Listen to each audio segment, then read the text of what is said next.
டால்பின்கள் வளையங்கள் வழியாக குதித்து அலைகளை துரத்துவதை நீங்கள் பார்த்திருப்பீர்கள். ஆனால் நீங்கள் இதை கேள்விப்பட்டிருக்க மாட்டீர்கள். பெரும்பாலான மக்கள் டால்பின்கள் மென்மையான, மகிழ்ச்சியான, அதிர்ஷ்டசாலி உயிரினங்கள் என்று நினைக்கிறார்கள்.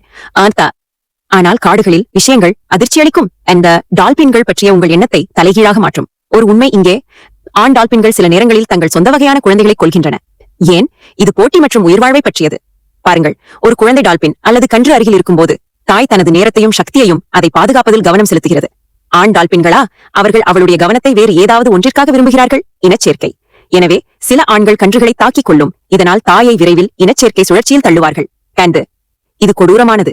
ஆனால் விலங்கு இராச்சியத்தில் இது செயல்படும் ஒரு உத்தி. இளம் கன்றுகளை துரத்தவும், தாக்கவும், மூழ்கடிக்கவும் ஆண் டால்பின்கள் குழுக்களாக ஒன்றாக செயல்படுவதை ஆராய்ச்சியாளர்கள் பார்த்துள்ளனர். இது அதிர்ச்சியாக தெரிகிறது, ஆனால் அது தீயதாக இருப்பது பற்றியது அல்ல.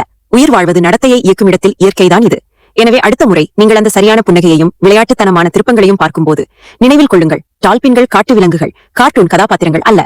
அவை புத்திசாலி, சமூகமானவை, சில சமயங்களில் அதிர்ச்சியூட்டும் வகையில் இரக்கமற்றவை. உங்களை யோசிக்க வைக்கிறது. உலகின் விருப்பமான கடல் உயிரினங்களைப் பற்றி நமக்கு வேறு என்ன தெரியாது?